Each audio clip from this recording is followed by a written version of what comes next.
I'm Joe Bianca. I'm Bill Finley. I'm Jonathan Green.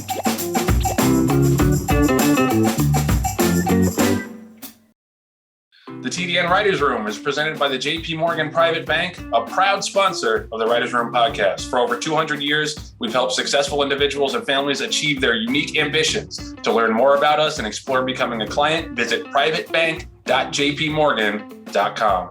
Good morning. It is 9:13, Wednesday, May 5th. This is the TDN Writers Room presented by the JP Morgan Private Bank. My name is Joe Bianca. I'm the associate editor of the Thoroughbred Daily News. Irrationally excited about the draft of New York's most exciting football team. Wow, the Jets, Joe, no one cares. No one cares anyways. Hi, I'm Bill Finley, a correspondent for the Thoroughbred Daily News. Jonathan Green, general manager of DJ Stable, and I am pleased to report that NBC estimated that there were 15 million viewers of the Kentucky Derby, which I think is just a scotch more than ours. I was going to say, were those last week's podcast numbers? Pretty damn close. But 15 million, which is like more than any sporting event in the past 12 months. That's awesome. I mean, that's clearly because people were trying to get a glimpse of John Green. In my new suit. Habitat. Absolutely. So this is our Kentucky Derby week post-mortem. I have several thoughts, lots of thoughts about the entire weekend of racing. We'll start with the Derby. I feel like it's an interesting dichotomy because it's kind of like the Patriots winning the Super Bowl at 9-7. That's my initial feeling, is that even when you think you can't beat the evil empire, then they somehow have a 9-7, 10-6 team that win the Super Bowl anyway. That's kind of how I felt about Bob Baffert winning the last 2 years with kind of his fourth or fifth string horses. I think everybody tries to beat Bob Baffert. Like they go into Triple Crown season thinking, how do we beat Bob? And then some of his horses, fall by the wayside, fall off the Triple Crown trail, get injured. Life is Good was probably going to be the favorite and got hurt. But he finds a way with these, somewhat lesser horses to get it done in the Derby. He gets his seventh Derby. He's now the winningest Derby trainer in history, which is a pretty remarkable accomplishment. And Medina Spirit, he was 12-1, but I felt like, in terms of how much people were talking about him, he was a little bit more overlooked than that. I think the 12-1 price that he was probably basically just because he was Baffert. I think that was probably the main reason that people were betting him. It was kind of a merry-go-round race, so it wasn't that exciting from a visual standpoint. I thought Mandaloon hung a little bit. It would have been way better for me if he went by Medina Spirit wagering-wise. But I thought it was a little bit of a boring race in that way. But still, Medina Spirit is a very game horse, and I think that's to be commended for sure. We saw that earlier in the year. Forget which the race before. I think it was the San Felipe or the Sham. One of those races where he really battled the entire way, looked beaten in the stretch, and came back and won. And he did the same thing a little bit in this race. The pace was much slower, relatively speaking, for the distance, but he looked at several points like he was going to get past and never did. So he's a very admirable, likable horse, very game. And, the dichotomy was that, Bob he's the king and he finds a way to win even when he doesn't have his necessarily best shot. But the flip side of that is the horse costs $1,000 as a yearling and only $35,000 as a 2-year-old. And Bill did a good story in his Week in Review this week about the people who bought and sold Medina Spirit. I suggest you go read it, because this is what I always say, that the sport is a meritocracy on the racetrack. And that's what keeps people coming back is, you see a horse who was sold for $1,000 as a yearling and relatively little money as a 2-year-old go on to win the Kentucky Derby. You feel like you've got a shot. No matter what your budget is, no matter who, it helps to have Bob Baffert, but theoretically, no matter who your trainer is, you have a shot to win the Derby. And John Green and Len Green saw that this week. They got to the Derby after a long time trying with a horse that, you wouldn't point out based on breeding or sale price or whatever and say, this is a Derby horse, but the horse is good enough to be in the Derby. And I thought ran pretty well as well. So that was the interesting dichotomy, is that it's Baffert wins again, but he wins with a horse that a lot of people, pretty much everybody in the industry, passed on. And that's what makes racing interesting. And I think what keeps people coming back. What about you guys? Yeah, let's stay with the Baffert theme for now, because that was really the story of this Kentucky Derby, much more so than Medina Spirit. And, what else can you say? This guy's just better at this than anybody else. I mean, you throw out the corny cliches like he's the Michael Jordan or Babe Ruth or something, but he really is. I mean, he's the winningest trainer in the history of the Kentucky Derby, and he'll probably stick around for the next 10, 12 Derbies. I mean, he's not all that old either. Will he get up to 9 wins, 10 wins, et cetera? But Joe, what is so amazing is that, you would think that Baffert would win with these, fabulously bred horses and come into every year he comes into the Derby year with 4 or 5 really good horses. And we're doing this back in February. We're saying to ourselves, oh my God, he's got Life is Good. He's got this, he's got that. The guy, how can you possibly beat the guy? Then you look up 2 years in a row, because remember, 1,000 Words flipped out into the paddock last year when he was scratched before coming onto the track. So 2 straight years, he had only 1 horse in the Kentucky Derby. One was 12-1 in Medina Spirit. And looking back, remember Authentic, nobody thought he could beat Tis the Law. So, the guy's not only getting it done, he's getting it done against the odds. And, I think that of all the things he's accomplished in his career, to me, this is more impressive than winning the Kentucky Derby with American Pharaoh or Justify. Horses that, you, me, and the guy on the street corner could probably trade to win the Kentucky Derby. This is something that was, it was because of his skill, his craft, that he won the Kentucky Derby. How does he do it? I mean, it's just incredible. I don't know. But, it's all about Bob Baffert. And when you talk about, Baffert as a top trainer, he's deservedly so on the Mount Rushmore when it comes to Grade 1 wins and Kentucky Derby wins. And I actually did a double take, looking at his stats the other day, because we think of him as a super trainer, but in reality, guys, he's only averaged about 325 or 330 starts a year over the past couple of years. So his game plan isn't to win, with an allowance horse on a Thursday or minor stake races. His program is basically get the best horses, get them in the best possible position to win the Kentucky Derby. That is what he is all about. And he's been the most successful trainer in the history of our sport to be able to do that. And again, with 300 starts, I mean, there are claiming trainers all around the country that have 300 starts a year. So it's mind blowing that this is his program. It's almost like, it's akin to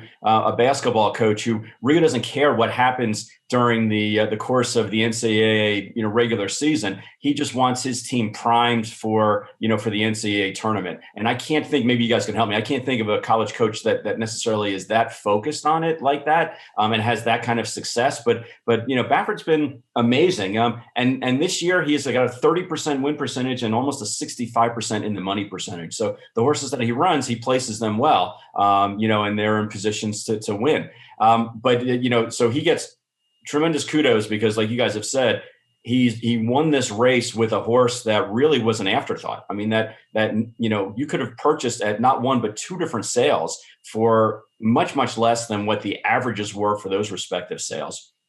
And all of us included, passed over the horse and looked on to other horses, that maybe had more pedigree or maybe were a little bit more commercially viable. So I give him a ton of credit for being able to win this race. I'm interested to see what Johnny Velazquez, who rode the horse, is going to say. What were the instructions? Because we sat down last week and handicapped the race, all of us collectively on the show. And I think we said, there's not really a lot of speed in here, but there's probably going to be 3 or 4 horses that are going to go out together and kind of jockey for position and see what happens. And Joe, you talk about this all the time. Velazquez took it to the rest of us. He took his horse, he sent him, and then said, "Come get me." And you know what? None of us did. Yeah, and that's always my feeling, is that being aggressive wins a lot more races than it loses. And Johnny is smart enough to know that. Like he's been around the block. And he did the same thing with Malathaat. Actually, we're going to talk about the Oaks in a second. Even though she wasn't on the lead, he was aggressive with her out of the gate because she didn't break great, and she was in danger of getting pinched back and losing ground and being towards the back of the pack. And I think he knew that there wasn't a ton of speed in the race, so he knew he had to be aggressive out of the gate. And it's just that's the key to winning so many races, I think. And I think for whatever reason, over time, jockeys have gotten less aggressive in that way. But Johnny still knows how to do it. And it was 2 masterful rides on Medina Spirit and Malathaat in the Oaks. Just before we move on, he did it on Gamine also, where he just took it to him. I mean, sure. Gamine was like a 1-5, but same idea. You know what? Come catch me. Right. Well, and Gamine is like she's a kind of a one-way speed. She set a little bit off the pace in the Breeders' Cup, but other than that, she does her best running on the lead. So that was a little more of an obvious decision, short field. You could blow up in your face if you're rushing a horse to the lead in a 19-horse field. But I think he had confidence that he had the horse and that he was going to be more aggressive than the other riders. And I think that pays off. Just a couple other horses I wanted to mention. I thought Mandaloon ran well. I thought he hung a little bit, got a good trip under Florence Giroux. He's a horse that I think is going to get better as the year goes on. And it was good to see him bounce back from that no-show in the Louisiana Derby. And I think we were kind of right all along that the Louisiana horses were the best that was maybe the only thing we got right the entire prep season, is that the Louisiana horses were the cream of the crop, because Mandaloon was second, Hot Rod Charlie was third, and Obesos, the friends of the show, West Point, a horse that's, he needs a little bit more early speed perhaps, but he's a horse that shows up with his late run every single time. So yeah, and Midnight Bourbon was sixth. So 2, 3, 5, and 6 all came out of those Louisiana preps. So I'm proud that we figured that out, at least on the Derby trail. Essential Quality didn't get a great trip. He was running on late. I think you got to give a little bit of extra credit to horses who made up a lot of ground, because this race was dominated on the front end. And I thought overall on Saturday, there was a bit of a speed bias at Churchill. I thought it was tough to close ground. So I think you do have to give a second look to horses in this race that, maybe made up ground. Keep Me in Mind is another one who was off slow and came with a decent little run late. So I think, handicapping these horses going forward, you have to give special thought to the ones that were able to close ground on a track that was not conducive to it. Helium ran well, for a horse who's only in his fourth start. I thought, Julian gave him a great ride. I thought that was a terrific ride. He got him in a great spot, and he just came up a little empty in the final furlong. Like, it happens. It was only his fourth start. He'd been off for a little bit. Definitely a horse that I think it can compete at the grade 1 level for these 3-year-olds throughout the rest of the year. But any other performances that you guys noticed other than the winner? Well, Joe, I want to talk about Malathaat and several other things from the weekend, but just staying on the Derby theme, which is somewhat on the Derby theme. I haven't really seen anybody talk about this or mention this, but does this race show you that Life is Good is a freakish superstar?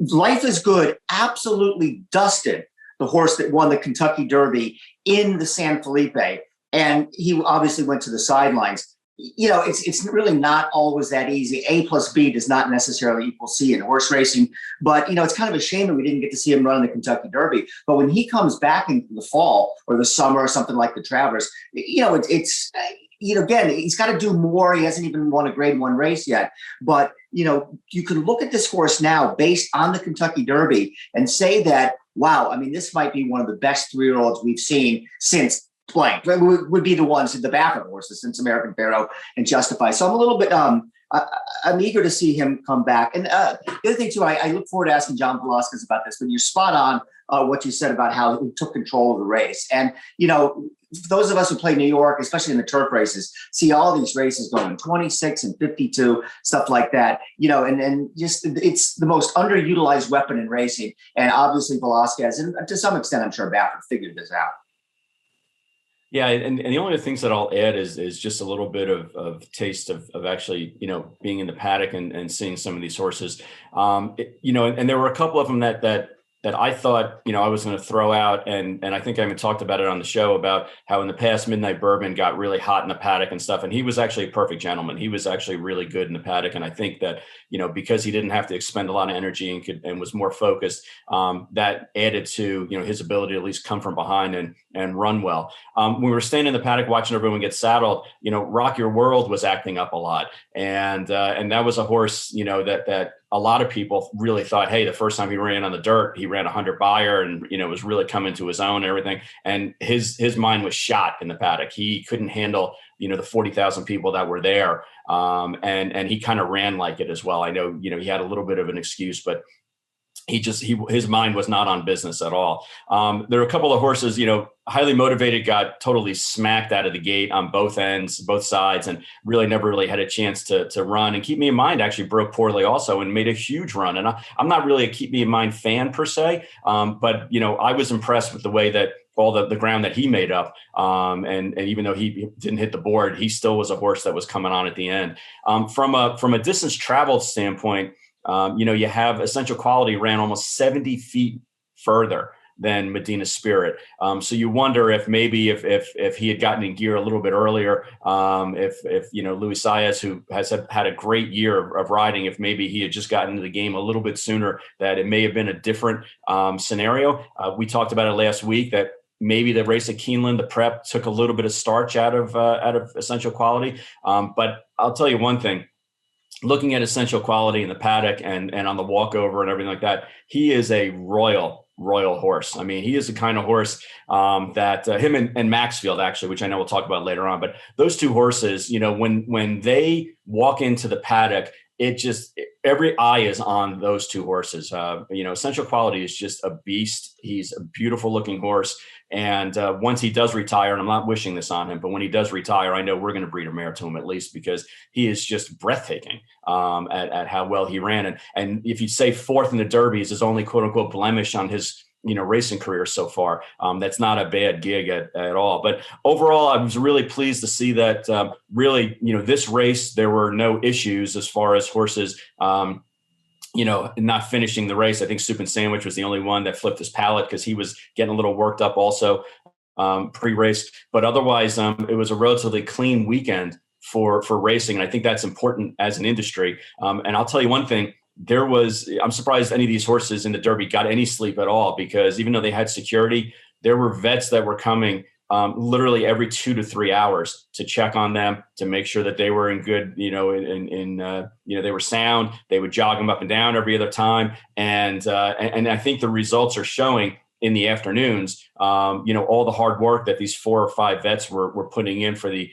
entire week or two before the Derby. It was like nonstop, making sure that all the athletes were being taken care of properly and that they were sound. So, hats off to the organization as well.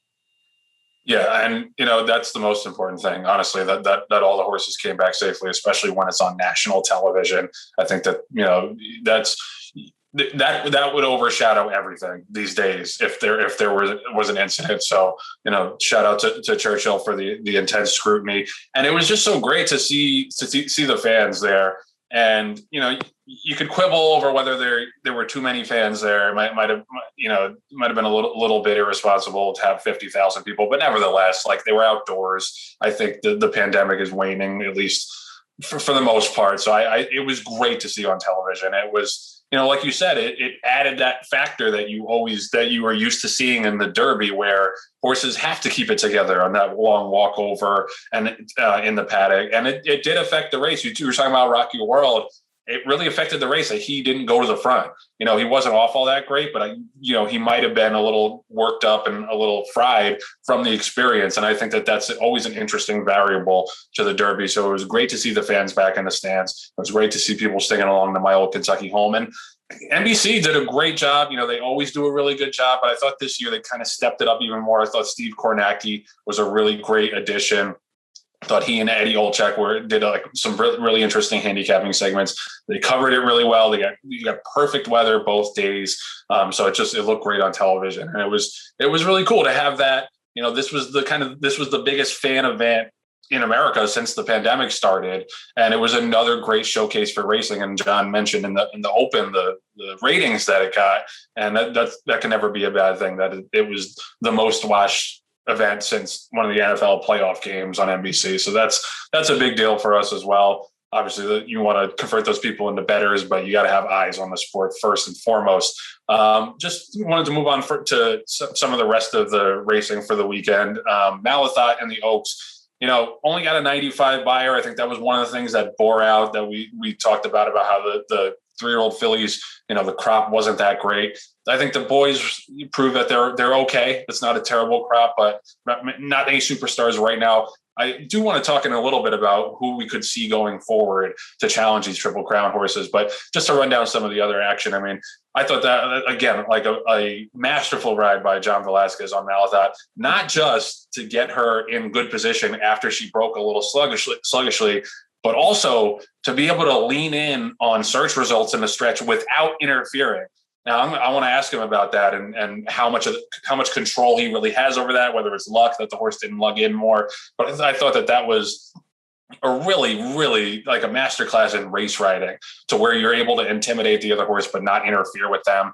And it was an interesting thing to see Irad, congratulating him immediately after the race. Like you hardly ever see that in any other sport. It's like, you're going to give up a buzzer beater in basketball and then go hug the guy that made the shot. But I thought that spoke to the kind of respect that those young riders, especially the young Puerto Rican stars, have for Johnny V. I'll let you guys go off on the Oaks, but I just wanted to run down some of the other performances. I thought that was kind of a breakout race for Maxfield, honestly, in the Ali Sheba. Now I know we've been waiting for a while for Maxfield now to kind of have that, breakout performance to say that he's truly a star. But he got a 105 Beyer. He was 3 wide around both turns. He ran almost a second and a half faster than She Dares the Devil in the La Troyenne. He looked great. I just, it was obviously a lesser field, no superstars in there, but I'm hoping that he can use that as a springboard to bigger things the rest of the year. Maybe he just doesn't want to go quite as far as the mile and a quarter he was at in the Santa Anita handicap. Gamine won, even though I think she didn't run her best race. She stumbled a bit at the start. Don't think she loves the Churchill track. It was more of a workmanlike effort, got a 99 Beyer. But she got the job done. That's what champions do, even when things aren't necessarily to their liking. The dead heat in the Turf Classic, that was super, super exciting. And again, made for great television. Colonel Liam, obviously a very nice horse, but domestic spending is really interesting to me. He closes into these slow paces. He did it in the Hollywood Derby, finished up in 33 and change, closed into a slow pace in the Turf Classic. I think he's really interesting going forward. That was his first start as a 4-year-old and ran great. Jackie's Warrior was unbelievable in the Pat Day Mile. Now, I do think that he benefited from, like I said, the track being a little bit speed favored, but nevertheless, to put away all that speed, ran a 107 and change, 6 furlong split, and to still turn back Dream Shake in the stretch. That was incredible. Now, if only I gotten points for the Pat Day Mile 1-2, I would have been able to compete with Bill. We'll wrap up the contest in a little bit. Giftless beating Aunt Pearl in the Edgewood. That was maybe my only good opinion of the week. She, I think, is a super, super nice 3-year-old turf filly. That's some of the stuff that stood out to me other than the Derby. Wonder what you guys think. Well, why don't we stick with the Oaks for now, Joe, and then maybe John can take it another direction if he wants. Malathaat kind of reminds me of the horse that everybody thought Essential Quality was coming into the Derby. Always wins, never runs particularly fast, and doesn't win in sort of any sort of breathtaking fashion. But, her professionalism is getting it done for her. And it's also interesting to hear Todd Pletcher talk about her. I mean, this guy has had, so many great horses over the years, and he's not, a braggart. He's not somebody who thumps his own chest or talks about his horses as if, they're the second coming of Man of War. And some of the quotes from him about how special this horse is, and, we really think she's one of the very best we've ever had, et cetera. I think that was pretty noteworthy. Now, I'm going to make a prediction, and I don't know anything about this in fact, but I think they might run her in the Belmont. It would make a lot of sense.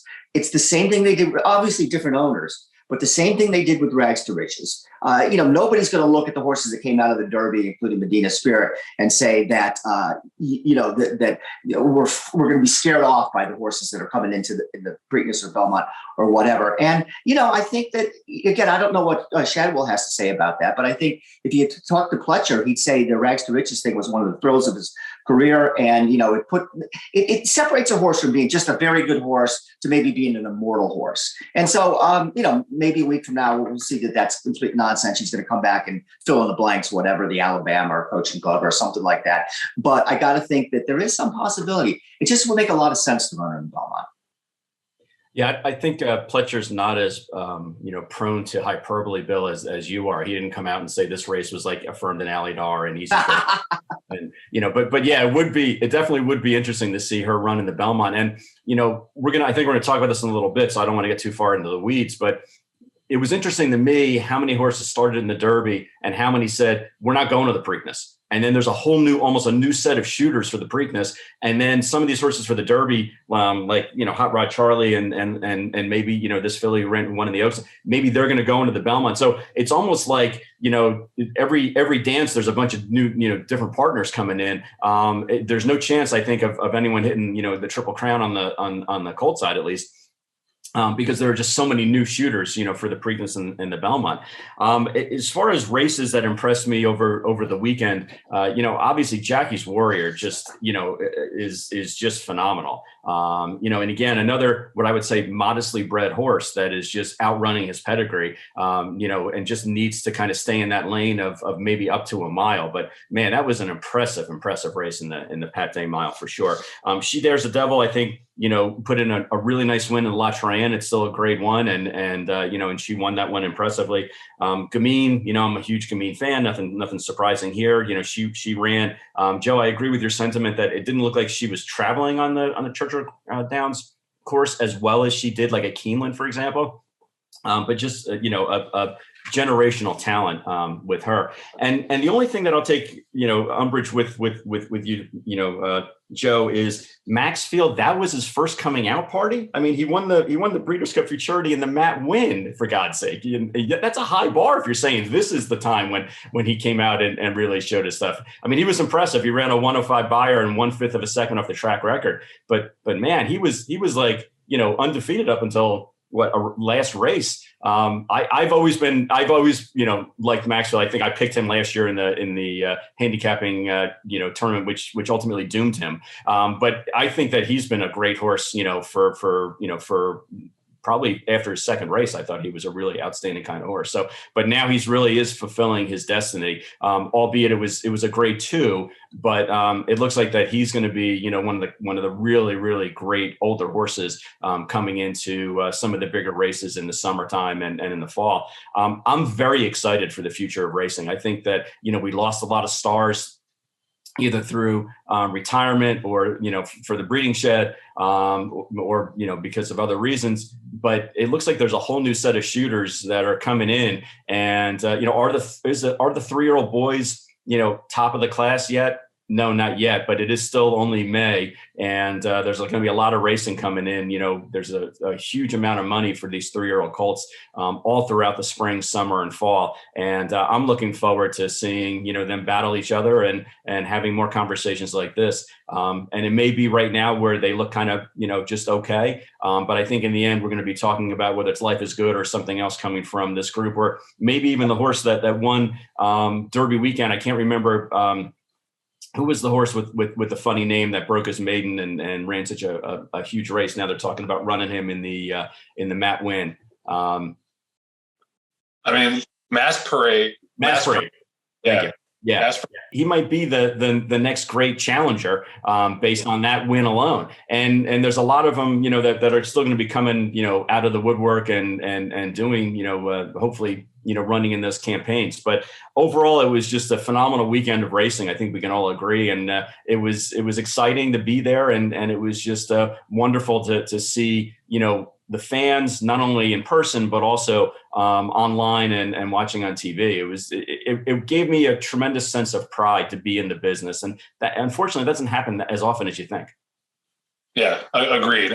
Just to follow up on a couple of your guys' points on Malathaat going to the Belmont, I think it actually makes sense because, she's not going to run back in the Black Eyed Susan in 2 weeks. After that, you got the Acorn, which is a mile. And I think that's too short for her. I think that's one thing that she's proven is that she's a distance filly. She wants to go 9 furlongs and up. She got up in the mile and a 16th Ashland. I thought that was a credit to her quality, but I think that that's not what she wants to do in the long term. So, yeah, up until Saratoga, you're not going to get any 2-turn grade 1s for the 3-year-old filly. So I think, she may be a little bit slow. Like I said, it was only 95 Beyer, and who knows who's going to show up for the Belmont in 5 weeks. But, she does seem at least like that distance filly that would have no problem going 1.5 miles, whether or not it's against the boys. But a couple other things, there's no bigger Maxfield fan than me. Like he was my first good opinion on this show when I picked him in the Breeders' 30. And probably was like, we were like 8 weeks into the show at that point. But, I'm a big fan of his, but I just thought, he hadn't really had that breakout race since then. He got hurt a bunch of times. He was okay. He was pretty good in the Mat win. I don't know. This felt like a step forward for me. We'll see if he can carry it against Grade 1 competition. But this was as much as I like him, I feel like the hype outran his actual performances a little bit up until this past weekend. I thought the Ali Sheba was the first time he really justified the hype, at least as an older horse. Going back to his two-year-old season. The one last thing about the Derby, it's kind of funny that people, they try so hard to get these Grade 1 winning stallions to market, and they want to buy these stallions and sell seasons and put the stud fee at $30,000-$40,000 to try to get that Derby horse, and then Pratonico goes and wins the Derby, and it just goes to show you what a crapshoot it is in breeding. Obviously, if you have well-bred horses, you're going to have a better statistical chance over time, but put them on the racetrack and see what happens. And a lot of times get that kind of horse from the other side of the tracks that upsets all the blue bloods and the big boys. And that's, like I said, that's what keeps people coming back to racing, is that, I don't know any other sport really where you can have that kind of upset, maybe the NCAA tournament, like when a 16 seed beats a 1 seed or something like that, where you really have that blue collar, breeding program to be the top of the class in terms of sire power and mare power. So that I thought was a really interesting part of it too. And maybe a couple more calls to set up dates with Pratonico now. But that's the interesting part, is that not only was the horse cheap at auction, but the breeding doesn't guarantee anything either. So that we love that about the sport. At least I do. We love that meritocracy, like I said. Before we wrap up the Derby conversation, we did have a Derby owner on this show, and we were obviously very happy for John and Len and the whole team at DJ Stable that they got to have that experience. So, and he did a great job. He was writing a Derby diary for us at TDN over the past week, which was really fun and a great read. So, John, why don't you just tell the listeners a little bit about what that experience was like, being not in the Derby and having that walkover and that experience in the paddock and the suites. What was it like? Yeah, I mean, the nice thing about this weekend, and my family kept talking about it amongst ourselves, is that, we've been fortunate to run in other big races at Churchill. We've run, and won a Breeders' Cup. We ran third in the Oaks a couple of years ago. And those races, with Jaywalk in particular, I was very nervous because she was one of the favorites. She wasn't the favorite, but she was certainly one of the top 3 choices. And there was just a tremendous amount of pressure internally on, hey, we got her this far. Now we really need to, to get that last ring and finish up her resume. With Helium, based on all the pundits and handicappers out there, we were 30, 40 to 1 for a reason, and we didn't have a unicorn's chance in hell of hitting the board. So really there was like no pressure on us. So I really personally had a chance to enjoy the weekend. And there weren't as many activities, because of COVID restrictions, but we went down there and had, some great times with Mark Cassie and with our friends and with some of the people from TaylorMade and Bill Betts who have mares for us. And the breeder of the horse, Gabby Calderon came in as well. So for us, it was like no pressure whatsoever. And we could really sit back and enjoy it. And I remember walking back, doing the walk from the barn area on the apron of the track back to the paddock with the horse. And I got a flashback of doing that with Jaywalk and how like uptight I was about, oh my God, it's going to be, we're 5 to 1 and we're supposed to hit the board. And what if we don't? And if we do, what speech are you going to have? And for Helium, it was like, hey man, we're here. We're just enjoying the experience. We think we have a chance to hit the board. And let's see if we can actually fulfill, this horse's destiny by doing something that was unachievable or untried before. And I got to do it with my dad, who I'm very close with. And, both my parents were there, and it was just a wonderful, wonderful experience for me as a family member, as well as a fan of the industry. We were throwing Helium t-shirts into the stand on the walk over. That's how loose we were. We're like, what, who you rooting for? And somebody said, and I had like my number 12, credential on my chest. I said, "Who are you rooting for?" And this guy goes, "Essential Quality." Nope. "Who are you rooting for?" "Known Agenda." Nope. Who are you rooting for? And they were like, "Oh, Helium." And we started throwing T-shirts out, and all of a sudden, like 300 people were like, "Helium!" So it was really, in that sense. People love free shirts, man. They'll say anything. Oh my God, for free shirts. And now only Bill Finley said, after this race, this is going to be 3 for $1. So there nobody else, everyone else was very excited to get them. So yeah, overall, it was like just a phenomenal experience for me to really kick back and enjoy it. I really enjoyed doing the diary. And I want to thank you guys for encouraging me to do that. That was actually a lot of fun to put kind of some thoughts on the paper and send it out. And I was getting some really fun responses, from that as well. The only other thing that I will say with regard to the experience and everything like that, I got a lot of cool text, emails, direct message and stuff like that. I just want to do one shout out to probably our number one fan, Skip Anderson. From North Dakota, who, was like private messaging me, positive thoughts before the race. When the horse didn't hit the board, he was like the first one to send me a text about, how wonderful it was for the experience. And I know he sent in some titles, for Bill Finley that we'll be using, later on throughout the year. But basically, he was just such a great fan and reminded me of like, how much fun it is to be in the business. We treat it like a business, but it's also like a really enjoyable spectator sport. And so tip of the cap to Skip Anderson, our number one fan.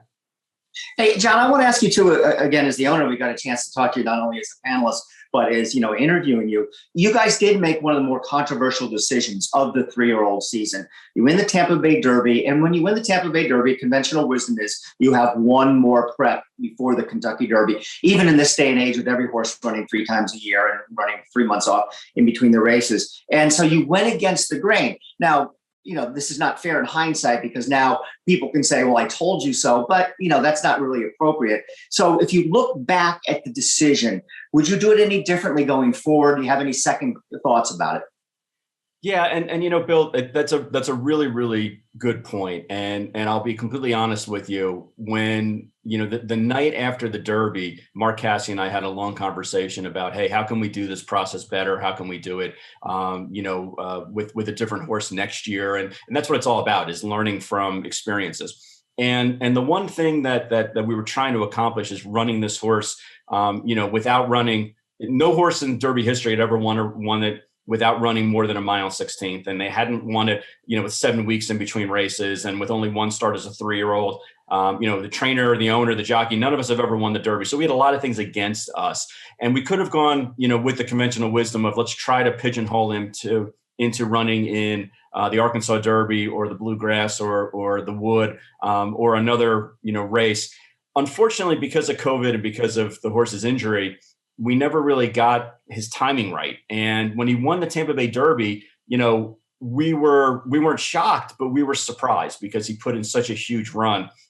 And basically we decided at that point, this horse has been up against so much. Let's try to kind of guide him into the Kentucky Derby. Hindsight being 2020, would I try to do it again differently? I mean, anytime you don't win, I think you look at it and say, I would try something different.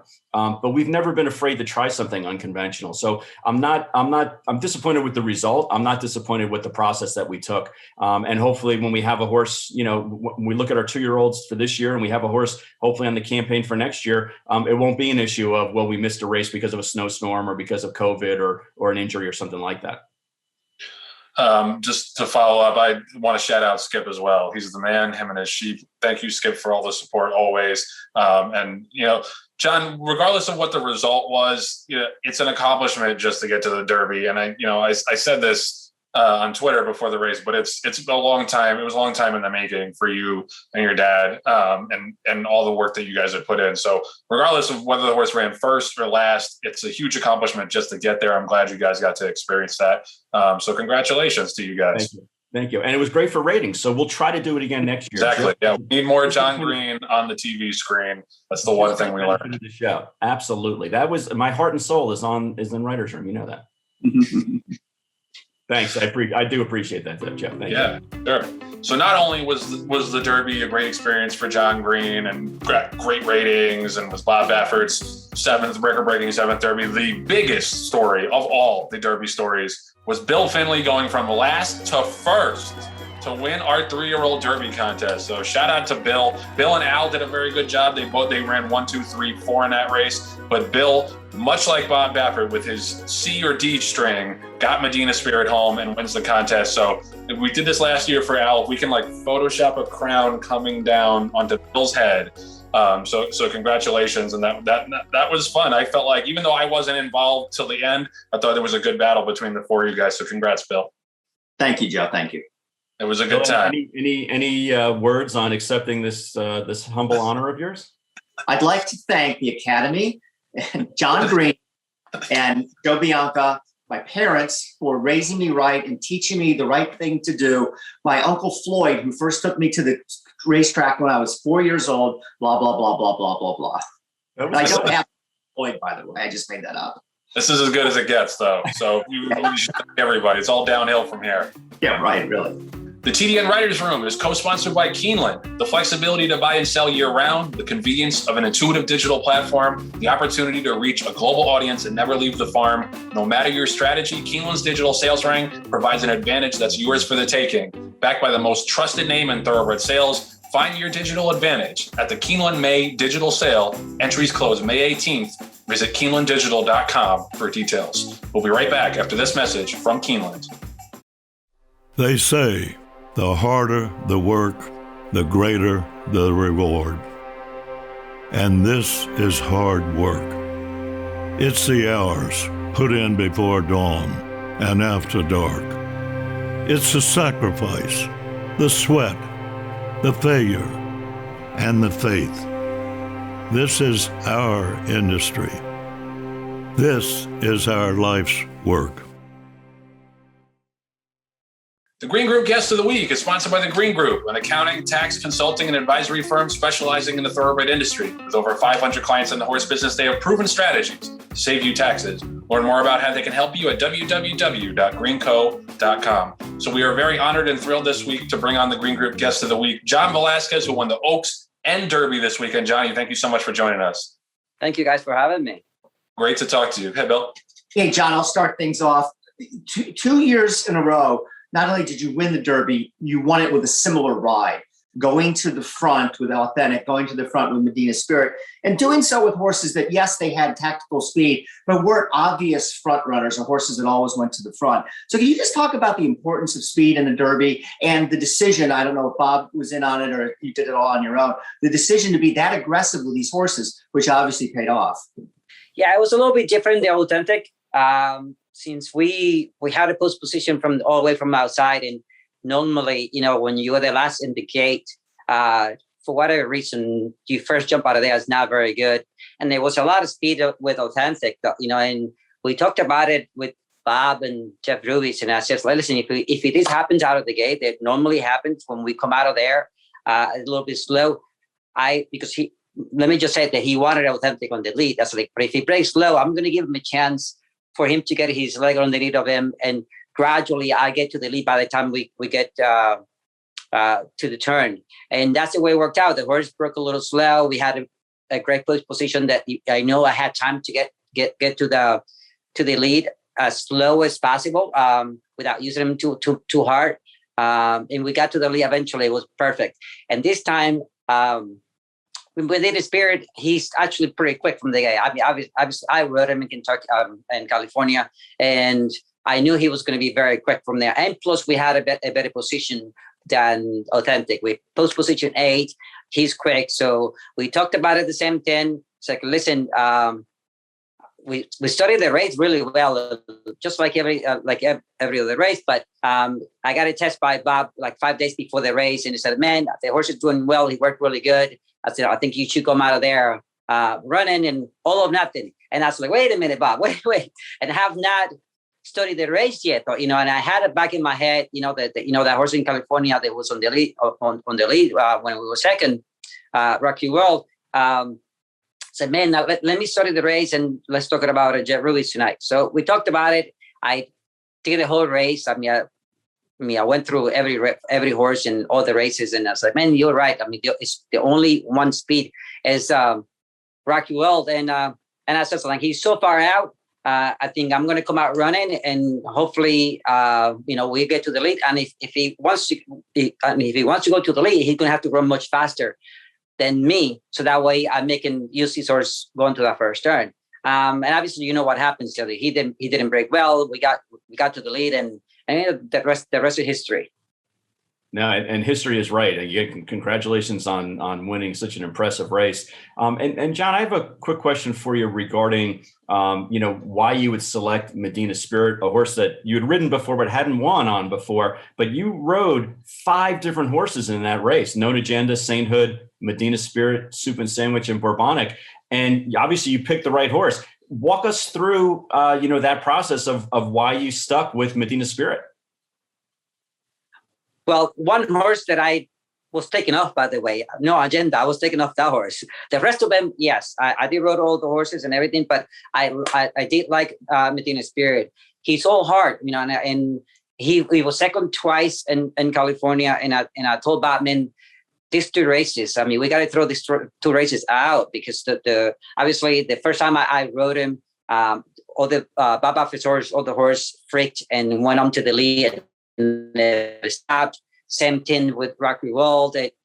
First time on dirt, came out in a fast track, went to the lead and never stopped. So I thought he still ran a great race, though. Selena, and I told him, this is 2 freak things that happens here in this racetrack, that those horses went on and went to the lead, and that was it. Didn't stop, though. So I still felt that he was the right horse to ride on the Derby. Yes. I wanted to ask about the Oaks, because I thought that was a masterful ride to get her away after she didn't break all that great, to get her in a good position. But also in the stretch, in that stretch battle, with her coming in a little bit to intimidate search results, but not enough to knock her off stride and force an inquiry. So what about that? Like, how much control do you have over how far she comes in? Does it depend on the horse? Is it your experience? Is it some luck? That's fascinating to me, to be able to kind of use them like race cars like that. Yeah, it's a little bit about, obviously you have to have the horse to respond to things you want to do. And like you said, right out of the gate, it was not what I was expecting. I thought I was going to be a little more forwardly placed, and she didn't really jump out of there, and kind of got squeezed right from the first jump, and they bumped a little bit. And I changed my mind right away. I was like, there are horses that I don't want to be behind, though. So I had to make a decision: do I stay here or try to get a position that I'm going to be comfortable with? And that's the way it worked out. My mind works so quickly, and then you only have less than a second to think, and right away I reacted, and she helped me, though. It's just like everything. I went back all the way to when I rode her mom, and I got squeezed out of the gate and never recuperated, though. I couldn't get to the position I wanted to. But anyway, this one responded right away, got me to the position that I wanted, and then once I was there, I was very happy where she was. I was very content. She had a nice stride. She was comfortable, and I followed Irad the whole time. He was the horse to beat. The other horse to beat is in front. He was pressured by another horse, and then Irad pressured that horse to pressure the horse in front. So all those things worked in my favor. And then when it came down the lane, and it was funny because I thought I was going to be a much tougher to get to Irad's horse, but when I asked my horse, she got to him so quickly that when she put her head in front, she started waiting. Not only waiting, now she wants to lean on top of him, like you said. So now I have to control that I don't really hit him and get him all stride, and also tight enough that she stays competitive, though. So now it's my job to try to keep it as tight as I can and keep it competitive, but without battling the other horse. And she did everything I wanted to ask you to do. It's incredible, when you ride these kind of horses like this, and you're on top of them, she's giving you everything you're asking for, and also running and being competitive. So very lucky, very blessed. John, among your other big wins of the weekend, of course, was in the Derby City Distaff with Gamine. With Gamine and the other horse, Medina Spirit, obviously the central theme is Bob Baffert. From your perspective, we know it has a lot to do with the horses. Obviously, you can't win these races unless you have good horses. But it just seems to us, and to most people in racing, that Baffert is just better at this, winning these big races, than really anybody else. So you've been very close to Baffert over the last couple of years, ridden a lot of good horses for him. What do you think makes this guy so good? Well, obviously he has his stock. He has said it over and over though. I got the owners, I got the horses, and we get him prepared. We got a great team. He believes in his team. He believes his method, the way he trains horses, and he trains them hard. He trains them hard, and he says, like, if I'm going to go there to dance a big dance, I'm going to get my horses ready the best I can and ready to rock and roll. And that's what I love about it. It's like he's not afraid of anything. He's going to train him, and he's going to prepare him for it. And he give you a green light. He's not going to tie you up for something that you think is not the right thing for the horse. So he gave you a lot of confidence. He gave you the horse. He's like, I got my job. Now it's your job. So it's pretty easy though, and I like that. I like that the guy that you ride for is giving you the confidence and giving you everything that you wanted to do though, So, and obviously you have the horses responds. You have to have the horses. So like he says, I have the horses to do it. And that's what takes us to the places that we've been. Yep. And John, walk us through something else that I know I was asked over the weekend, and that is when they do the public draw for post positions. You got the number 8. What was your thought on that? And also tell us a little bit about the new gate, because I understand the new starting gate's a little narrower. So give us an idea and the audience an idea of what that's like.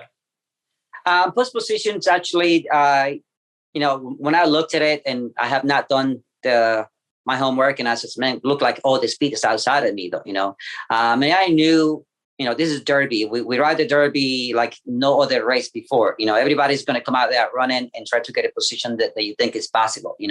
As a mile and a quarter, and we ride like it's a 3/4 of a mile. For the first quarter of a mile, just to just a position, if you will. So it's a totally different race riding. So anyway, post position 8. I thought it was very good. I had all the speed outside, and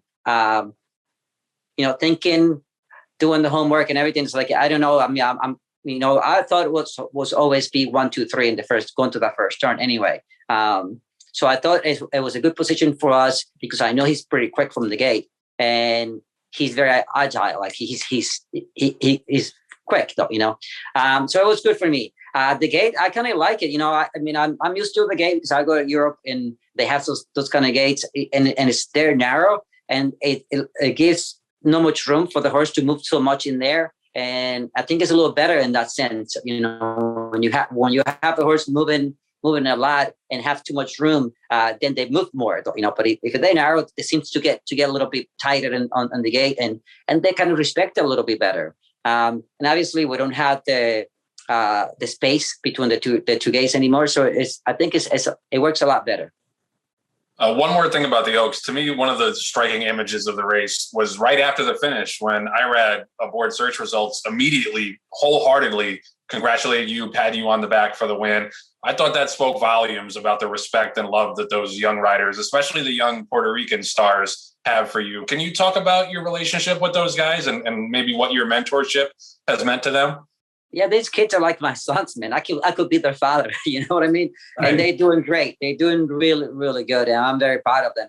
And they have looked up to me for many years. I have pictures of Irad and Jose when they were 10, 11 years old with me. It's incredible how time flies, and look at how they're doing right now and how great they're doing, though, and they're very competitive. I'm very competitive, but they know that when it comes to to ride, I'm going to ride them the best I can. I need to beat them, so his reaction was priceless, because I rode him pretty good, though. Yeah, he knew that I got him into a spot that he was uncomfortable, and he's riding the champion. I'm riding the championship. So, for his reaction, it was incredible. I would just keep laughing because he just keep repeating himself, hey, congratulations. And I just laughed because it was very funny. But on the other hand, it was very, very cute and very heartwarming that he felt like that in a big race like this. So very nice. It was really nice. It was incredibly sweet to watch. Bill? Yeah. Hey, John, you're writing the same story that Mike Smith has been writing in Southern California. You're a few years younger than him, but at 49 years old, you're riding just tremendously. You're at the top of your game. but you're obviously a lot closer to the end of your career than the beginning. Have you given any thought to what you'd like to do, what you'd like to accomplish over the next 4 or 5 years? And also any thought to when might be the right time to say, I'm going to go do something else? Yeah, I don't know. I'm happy. I'm really comfortable where I am right now. I always says, if I don't get the opportunities that I'm getting now, I say bye to it. I listen, I've done everything, if you will, and I'm happy in my career and happy in what I've done. It's been really good to my family. It's this thing's been, the whole career has been really good to me and my family and everybody surrounding me. I'm pretty happy with it. I'm happy. I'm healthy. I'm getting the opportunities that I want, that I ride in the Derby, Oaks, and so on, the big races. And that's what is keeping me here, though. If I feel like I can't do the job that, that I wanted to do, I can't do it well. And then I will say bye as well. But, it's not a thing. I want to do my job the way I always want to do it. I'm older now. I think I'm so much happier where my mind is and the way I ride. I'm more comfortable and more outspoken when I need to change things. And if I have to speak my mind and how to ride a race, I do it, and try to, I'm not afraid to send my points where we got to change things on the race, though. So by saying that, again, if I don't get those opportunities, I'll say bye, though. What I would love to do afterwards, the day I retired, I don't know. I like to do some sort of helping the younger guys and finances, how to invest the money and insurance and all of those. And I have learned so much the last 12 years working for the guild and finances and my own personal things with people who I work with. So I'll probably do something like that just to entertain myself and help other guys. And John, I just got a text from a buddy of mine who said, please ask John this question. I know we talked about the Derby already, but I got to circle back to it. Assuming Medina Spirit does well in the Preakness, can he go 1.5 miles in the Belmont? I think so. It turns everything around going 1.5 miles because now we go slower. Unless people start thinking, hey, if we let him go in the lead too easy, then we go too fast, and then no one finishes, though, and then the horse comes from behind and wins the race. So it changes everything, though, So instead of being on the 1.25 miles, that you go as fast as you can for the first quarter of a mile, and then keep running, try to win 1.25 miles. The 1.5 miles is a lot easier than going 1.25 miles, believe it or not. Johnny, thank you so much. And listen, if you're looking for a second career, TV, I think you could be pretty damn good on TV as well. So, well, if you guys need me sometime, I will do something with you guys. Yeah, man. That'd be great. He's like a correspondent or something. That'd be amazing. All right. Absolutely. I'll help out with anything you guys want. Yeah. Great weekend. Congratulations on all the success and good luck the rest of the year, man. Thanks for coming on with us. All right. Thank you, guys. Thanks, John. Appreciate it. Bye. Thanks, Johnny. The Green Group Guest of the Week is sponsored by The Green Group, an accounting, tax, consulting, and advisory firm specializing in the thoroughbred industry. As this week's Green Group Guest of the Week, John Velazquez will receive a free 1-hour tax consultation. Learn more about how they can help you at www.greenco.com. We'll be right back after this message from The Green Group. The Green Group is widely recognized as the top-rated tax and accounting firm specializing in the horse business. Why do the top owners, breeders, pinhookers, and trainers trust the Green Group as their tax advisors? The difference is experience. Firm founder Len Green has over 4 decades of experience owning, breeding, and racing horses. First-hand knowledge gives Green Group clients proven tax and money-saving strategies. Visit the Green Group at www.greenco.com. The Green Group, proven strategies to save you taxes. Owning a multiple graded stakes winning racehorse like Decorated Invader is attainable with a racing partnership like West Point Thoroughbreds. Partnerships enable you to spread your ownership across several horses for less than it costs to own one horse alone. This increases your racetrack action and chances for a big horse. Learn more about why West Point Thoroughbreds is the gold standard in racing partnerships at westpointtb.com. All right, so we talked about this story a bunch. I don't want to go too far into it, but the HVPA's lawsuits to try to stop HISA from being enacted, my feelings about it. Yesterday, we got some on the record response from federal attorneys who said that the plaintiffs jumped the gun in bringing this constitutional challenge. And it says their complaint questions the validity of a law that currently subjects them to no obligation or penalty. And there was a bunch of good quotes like that. I'll find a few more, but basically the gist of their argument, of the Fed's argument, was that there's literally nothing has been even proposed yet, let alone agreed upon in terms of regulation, in terms of the structure of the bill, and the board people haven't been seated yet. To bring a legal challenge based on just an entirely hypothetical scenario, I think is why this is going to get thrown out. Listen, I'm not a lawyer, but this was the federal attorney's argument, and it's pretty convincing to me as a layperson that why don't you just wait at least until there's actually some regulations in place and then see how they affect you, and then if you think they're injurious to you, then you can sue them. But it seemed like a very kind of premature lawsuit to where all this been established by this bill is just a very vague framework for how this thing could possibly work when it's enacted, and it's not going to get enacted until July 2022. And I think that was purposefully done so that there can be back and forth about what rules and regulations make sense, what drug restrictions make sense, who's going to be seated on the board. So I'm not completely dismissive of the concerns of the HBPAs. There is concern about how much input trainers are going to be able to have, how much input horsemen are going to be able to have on the rules and who gets seated. And there should be transparency in terms of how this law gets enacted, how the board is seated, and how they govern. But to just kind of, like I said, I thought petulantly say, well, this is no good. This is not constitutional. This is going to affect us in all these horrible ways. Well, how do you even know that? That was the Fed's argument as well, is there's not even a regulation to be mad at and to be opposed to yet. Literally nothing has happened yet, and you have this idea that it's not constitutional. And they said, there were more quotes in here that it's not unprecedented for a private corporation to come in and help the government as long as the government is making the final decisions on these things. So that's what this is. The FTC is going to be helped out by this private organization, but at the end of the day, the private organization is not going to have final say on what gets enacted. So I thought you should go read it. TD Thornton did a good job on the story yesterday. It's on the TDN website with all the quotes from the Feds. But I thought that they kind of summed it up very well, that this is incredibly premature to suggest that this is going to be injurious to you and your business, and you have no idea about that yet.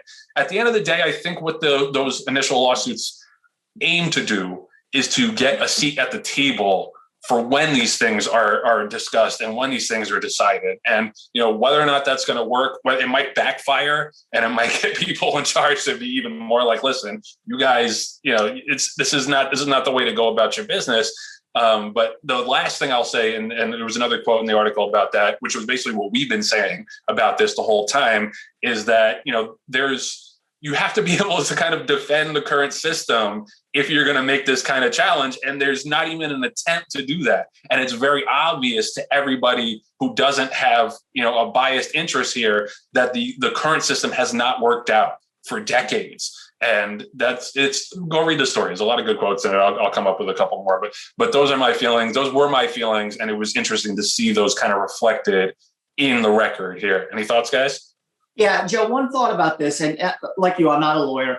From a legal, I mean, yes, I am rooting for HISA. That's what I want to see happen as a racing fan, because it would be good for the game. But not being a lawyer, I don't know who's right and wrong from the legal concerns here. But I think one thing that's pretty clear right now, this Horse Racing Safety Integrity Act was supposed to go into effect 14 months, a little less than 14 months from today, on July 1, 2022.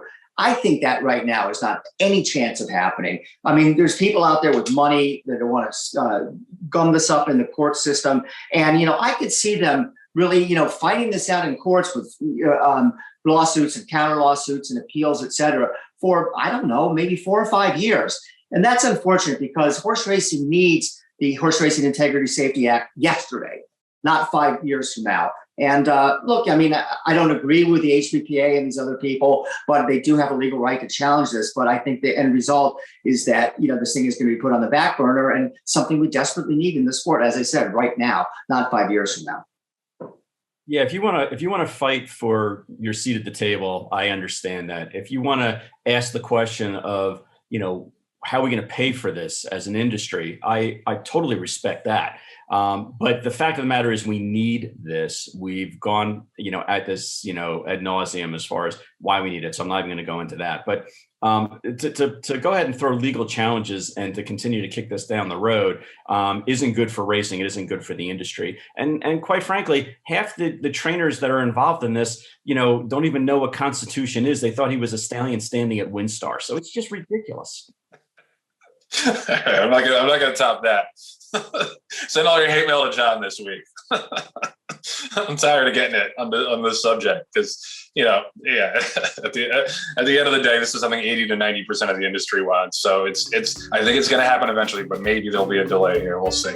So I brought this up a couple of weeks ago, and I wanted to follow up on it real quickly. Zed Run, which is the NFT-based horse racing game that's really blowing up now. There was a big story in the New York Times on Saturday by Taylor Lorenz, who does a lot of good tech reporting about this craze that's coming. It was meant to coincide with the Derby and kind of draw a parallel there. And it's it continues to expand and get more popular. But there was one quote in particular that was really interesting that I wanted to mention. I posted it on Twitter on Saturday. And just to set the stage, it says as the NFT craze grows and more people discover digital horse racing, Zed Run is expanding rapidly. The company has 30 employees around the world and plans to keep hiring. Recently, celebrities and athletes have begun investing in the series, and some users said that Zed Run has also piqued their interest in the real world spectator sport of horse racing. Quote, this is one of the investors. I would have never watched an actual horse race on YouTube before, but I've watched 5 now because of the idea of just familiarizing myself with how actual horse racing works. And that little kernel right there, I think, is why it's important to talk about this and to focus on this, because, at the end of the day, I'm biased, obviously. It's much cooler to watch an actual horse race than to watch this virtual race. That part, we got them beat. It's all the other stuff outside and around owning horses and participating in the industry where Zed Run is much, much easier than the racing business. And it's obviously a lower barrier to entry. So I'm not going to sit here and suggest that everybody who's playing Zed Run is a candidate to own horses or be involved in the horse racing industry. But there are so many similarities. And like I said last time when we were talking about this, if you go to the comments on these races or on the Zed Run Twitter, it sounds like people are talking about actual horse racing. So they were already familiarizing themselves with the game in that regard. And I thought that was a really interesting quote. And, yes, it's cheaper to own a Zed Run horse. You can buy one for like $15, but there are real people with real money investing in this, and people who have disposable incomes, who are young and are exactly the kind of people that racing should be trying to attract, at least to the ownership game. Whether or not we can make new bettors out of this, I think that's maybe a step further than that. But at least in terms of, attracting new owners and fans, this is ripe for the picking, I think. And, I'm not a marketing expert. I don't have a marketing degree, but I think there's got to be some way to, have this kind of cross-marketing, cross-pollination thing where, we bring more people to Zed Run. Zed Run brings some people to horse racing. I just think there's too much similarities, and it's fertile ground based on the quotes and based on the way that these guys talk about virtual horses. So I think it's something to watch. And I think that the higher ups in racing who have more power than we do and have the wherewithal and the opportunities and the funds to kind of go after some of these people and do advertising, I think there's something there. And it might take a while, and it might be, a slow drip type of thing, but this is a godsend, I think, for racing to have this game particularly blowing up. Obviously the NFT thing is blowing up in general, but this is standing out because of the competition and because of the horses.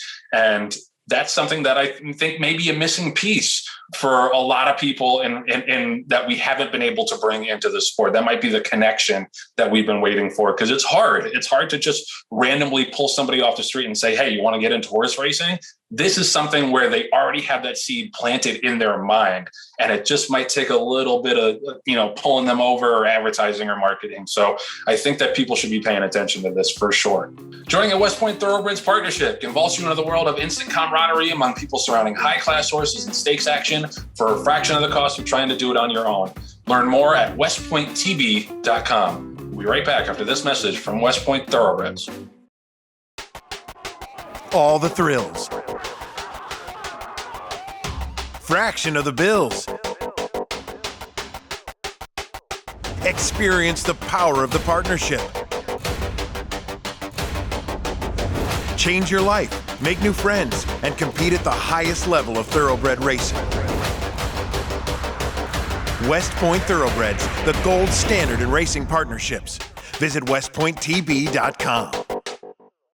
This week's TDN Story of the Week is brought to you by the Minnesota Racehorse Engagement Project. Find out how you can get involved in racehorse ownership this summer at Canterbury Park with several options and investments ranging from $250 to $10,000. Visit racehorseminnesota.com to learn more.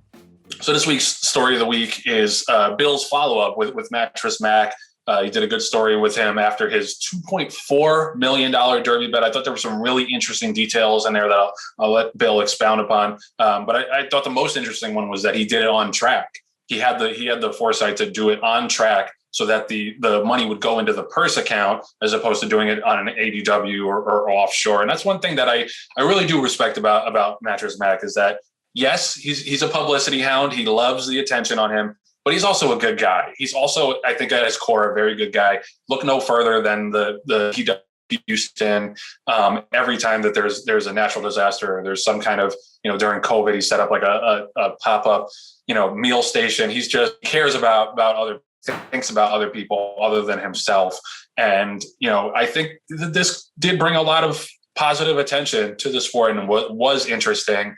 So shout out to Mattress Mac for always thinking outside the box. Toss it to Bill. Yeah, I mean, first of all, I'd like to mirror what you say. I mean, you can't say enough good things about this guy. I mean, he's a little bit eccentric. That's one of the things that makes him lovable. And his heart, as you said, Joe, is always in the right place.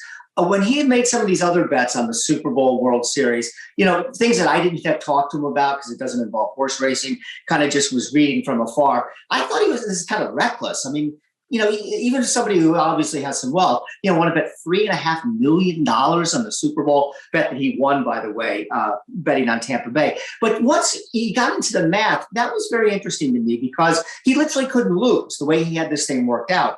You look at the number of mattresses that he sold with his promotion, how much he made off that, the bet on essential quality, how much he would lose on that. Once you played out all the numbers, this was a absolutely win-win situation. He said he sold 2,000 mattresses because of the promotion at $3,000 each. That's $6 million in mattresses. So, and he said the markup on them is 100%. So he made $3 million selling mattresses and lost $2.4 million on his bet. He still comes out 600,000 and plus all the goodwill, all the buzz around his store and everything. I said, will you ever do this again? He said, I might, but the Derby's the only race you can really do this in. Even something like the Travers, you can't bet $2.4 million on a horse and not drive him down to 3 to 5. It would have been nice if he won, then all his customers get the free mattresses. But he comes out of this smelling like a rose.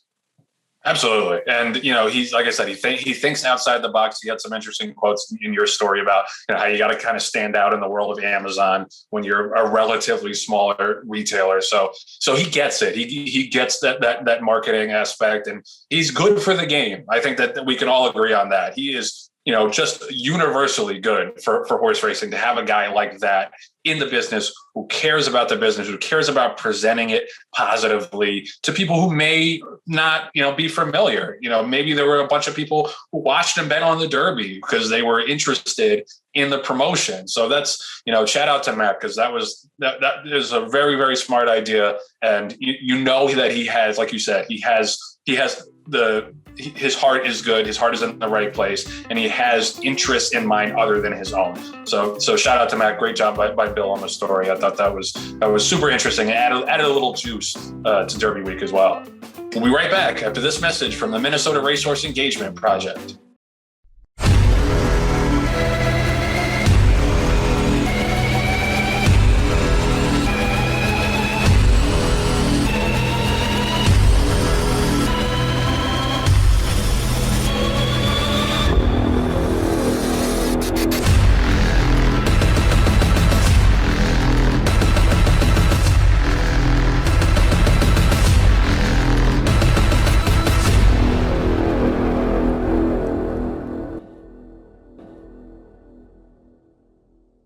All right, so that's going to do it for this week's edition of the TDN Writers Room, presented by the JP Morgan Private Bank. New sponsor, thanks for coming aboard.